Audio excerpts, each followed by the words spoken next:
In 1959, a group of hikers in what is known as Dyatlov Pass were found dead after a routine hike. They were found to have cut themselves out from the inside of their tent. Several of them were frozen to death, with very little clothes on and terror on their face. The rest of them were found further away with severe bodily injuries, their skulls cracked and eyes missing, limbs mangled, and their bodies contorted into horrifying shapes. So what really happened to this unlucky group on Dyatlov Pass? Hello, and welcome back to Truth or Foil. Today we'll be covering the Dyatlov Pass Incident. If you like this content and you would like to see more of it, please like, subscribe, comment, and all of these things help support the channel. So without further ado, let's go ahead and get started. The Pass Incident was an event in which 9 Soviet hikers died in northern Ural Mountains between February 1st and 2nd in 1959 under uncertain circumstances. The experienced trekking group from the Ural Polytechnical Institute, led by Igor Dyatlov, had established a camp on the eastern slopes of Kholat Syakhl. It's my best pronunciation of it. In the Russian SFSR of the Soviet Union. Overnight, something caused them to cut their way out of their tent and flee the campsite while inadequately dressed for the heavy snowfall and sub-zero temperatures. After the group's bodies were discovered, an investigation by the Soviet authorities determined that 6 of them had died from hypothermia, while the other 3 had been killed by physical trauma. 1 victim had major skull damage, 2 had severe chest trauma, and another had a small crack in their skull. 4 of the bodies were found lying in a running water in the creek, and 3 of the 4 bodies had soft tissue damage of the head and face. 2 of the bodies were missing eyes, 1 of them were missing a tongue, and another one was missing eyebrows. The investigation concluded that a compelling natural force had caused their deaths. Numerous theories have been put forward to account for the unexplained deaths, including animal attacks, hypothermia, an avalanche, Catabatic winds, infrasound-induced panic, military involvement, or some combination of these factors. Russia opened a new investigation into the incident in 2019, and its conclusions were presented in July 2020 that an avalanche had led to the deaths. Survivors of the avalanche have been forced to suddenly leave their camp in low visibility conditions with inadequate clothing and had died of hypothermia. Andrei Kuryakov, deputy head of the regional prosecutor's office, said it was a heroic struggle. There was no panic, but they had no chance to save themselves under the circumstances. A study led by the scientists from EPFL and ETH Zurich, published in 2021, suggested that a type of avalanche known as a slab avalanche could explain some of the trekkers' injuries. A mountain pass in the area was later named Dyatlov Pass in the memory of the group. A prominent rock outcrop in the area now serves as a memorial to the group. It is located about 500 meters to the southeast of the actual site of the final camp. So that's the main reading that I have for this so far that kind of goes over the incident. And now I want to get into theories and evidence and the ideas that revolve around this. So the location of the incident didn't have any obvious signs of an avalanche. An avalanche would have left certain patterns and debris distributed over a wide area. The bodies found within a month of the event were covered in very shallow layers of snow. And had there been an avalanche of sufficient strength to sweep away the second party, these bodies would have been swept away as well, which would have caused more serious and different injuries in the process, and probably would have damaged most of the tree line. However, the tree line was undamaged, and half of the bodies were basically right next to the tent, while the other half seemed to have been moved. Over 100 expeditions to the region has been held since the incident, and none of them have reported conditions that might create an avalanche. A study of the area using an up-to-date terrain-related physics revealed that location was entirely unlikely for an avalanche to have occurred. The dangerous conditions found in another nearby area, which is what they based their study on to determine the cause of death, had significantly steeper slopes. They also did this during April and May, when the snowfalls from the winter were melting. During February, when the incident occurred, there were no such conditions. Everything was still frozen. An analysis of the terrain and the slope showed that even if there could have been a very specific avalanche that found its way into the area, its path would have gone past the tent. The tent had collapsed from the sides, but not from a horizontal direction, which means that it didn't line up with the slope. On top of this, Dyatlov was a very experienced skier, and the much older Zolotarov was studying for his master's certificate in ski instruction and mountain hiking. Neither of these two men would have been likely to camp anywhere near the path of a potential avalanche. They would have known what to look for. Footprint patterns leading away from the tent were inconsistent with someone, let alone a group of people, running away in a panic from either a real or imagined danger.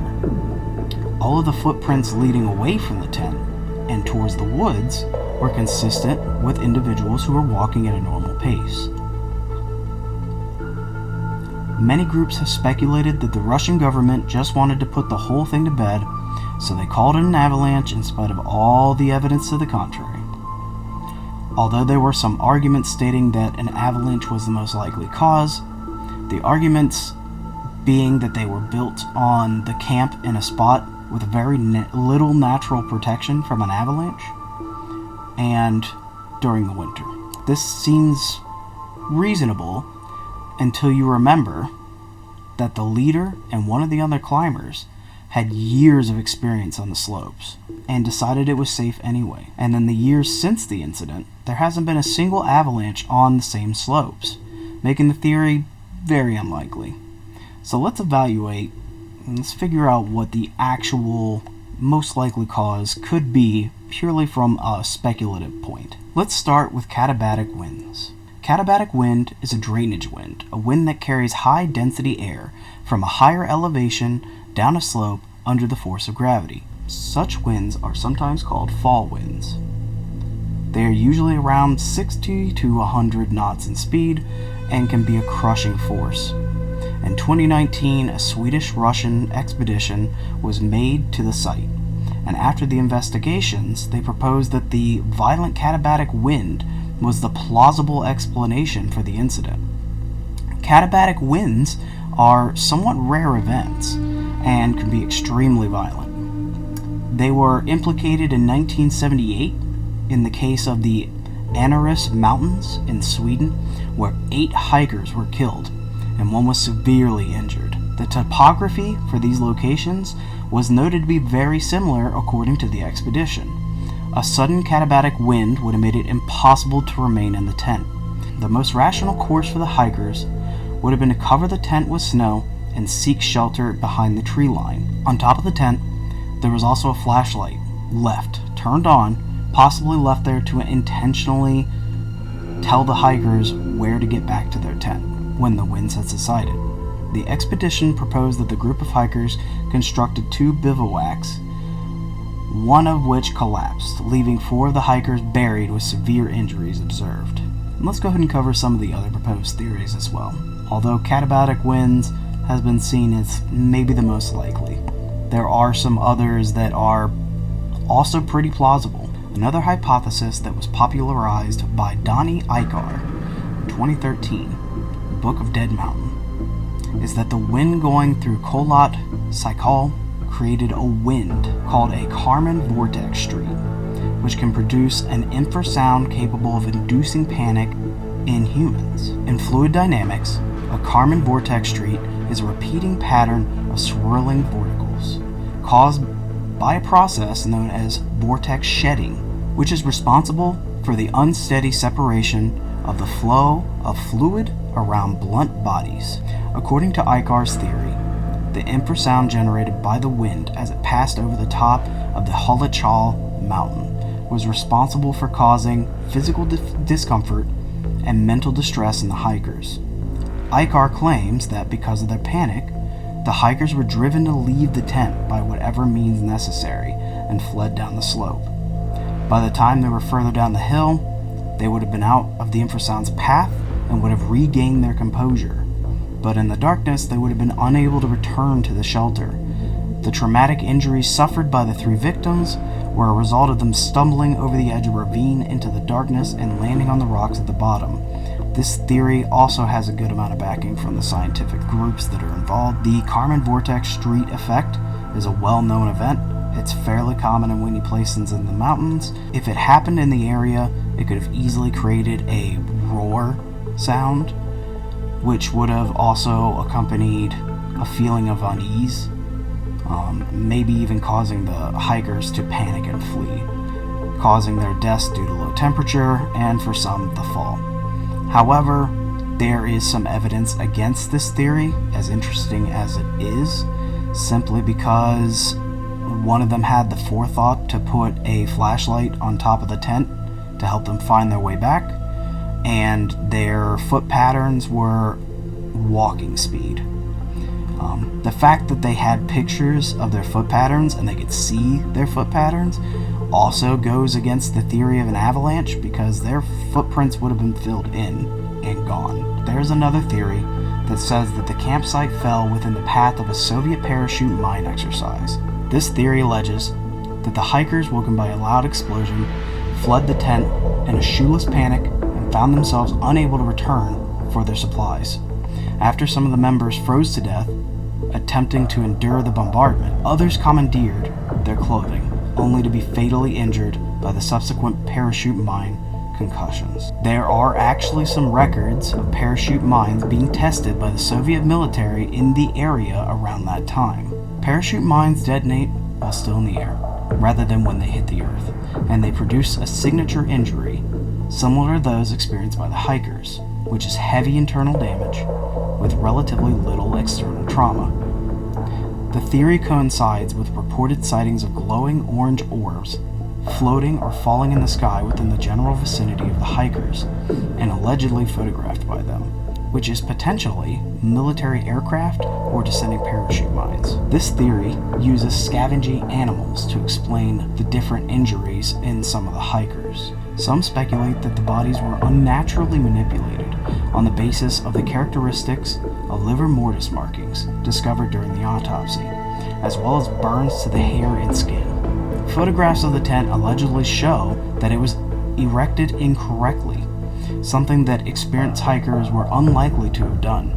Some point to the USSR refusing to release documents right away surrounding the incident to proof that it was a cover-up. However, this is a standard practice for the USSR, as they did this with almost every document, and eventually it was released in 1980. This theory is a bit more obscure, and it seems fairly unlikely.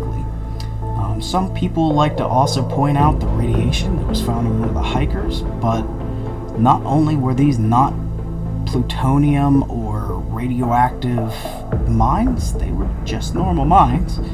And on top of that, the one hiker it was found on was found to have been working in a plutonium factory. In 1959, their safety regulations were a bit more lax, to say the least, especially in the USSR.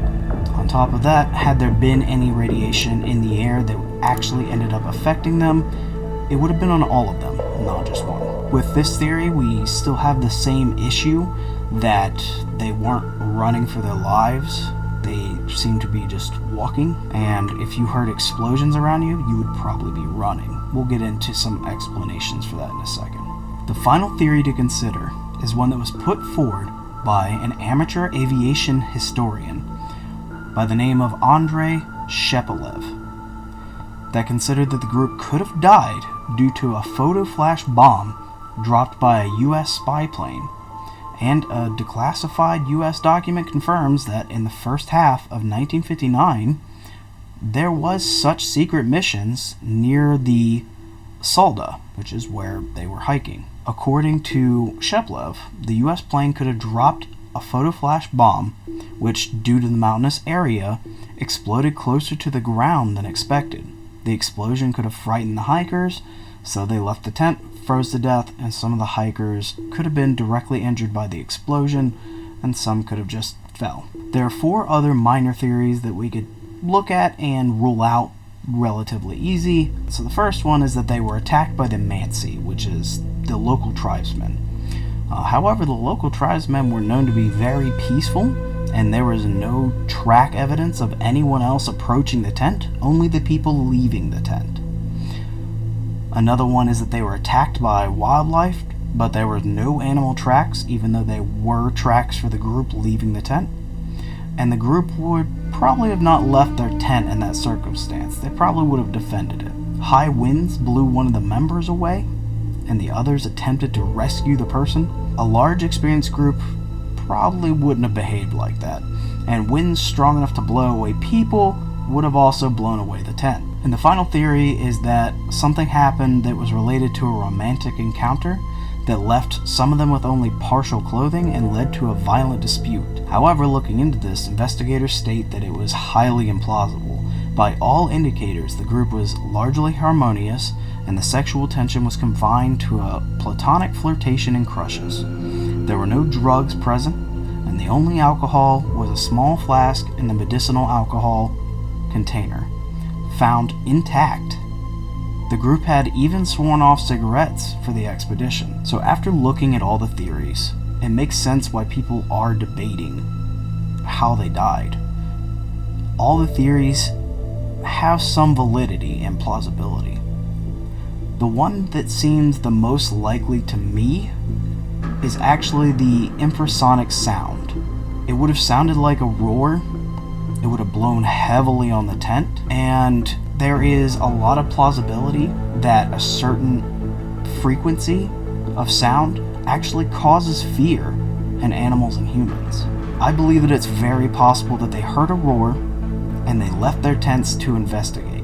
Then, in the dark, they collapsed from exhaustion, and based on hypothermia, some of them fell into the ravine and sustained heavy injuries.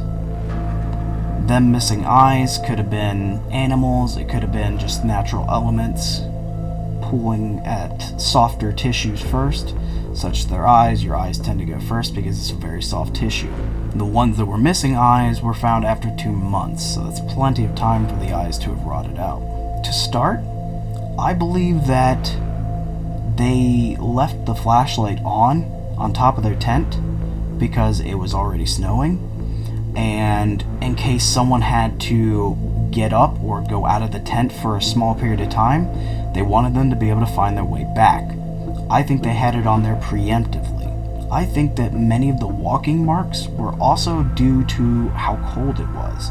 Many of them left their tent in a panic to the degree where they didn't have any proper clothing on, and it was about -30 outside. That would be so hard to run through. No matter how badly you wanted to move, it would be debilitating. So I believe that perhaps the ones that were inadequately dressed are the ones that we're seeing the footprints for, and that they tried to run, but because they were so cold, it was almost a robotic movement. So they walked to some degree out. There are still plenty of other unreasonable explanations, although I think there's plenty of reasonable explanations. But to go over some of the more unreasonable ones, I just want to cover them real quick. There's a theory that a Yeti killed them, or that aliens attacked them, several other wild theories. These are a bit more outlandish, and it's not that I'm ruling them out because I think that they're impossible things in the first place to exist. I'm ruling them out simply based on Occam's razor. The simplest answer is most likely the right one. And in this circumstance, there's a lot of variables, but there's plenty of reasonable explanations. And it's really unwise to jump to the conclusion that it's one of these more outlandish ideas when so many simplistic ones fit just as well. I do believe that this was a natural occurrence, and it is a fascinating event, but it's still extremely sad. So the truth or foil of this comes down to, was this a supernatural occurrence? In which, no, I do not believe that there is anything supernatural involved here. I believe that this entire thing is foil when it comes to supernatural. So, for sure, something happened here that was highly unusual. Even if it wasn't supernatural, I don't believe it was an avalanche. I do believe that they are just trying to bring closure to this so that people will stop creating more theories about it, but I truly believe it wasn't an avalanche. Most of the evidence goes to the contrary of it. I'm sure there's plenty of stuff I skipped over here, or that I didn't include. I tried to skim a little bit more and cut out a lot more content that I thought wasn't necessary just to shorten the video, but if you prefer the longer format, let me know in the comments. Thank you all for watching, and I'll see you next time on Truth or Foil.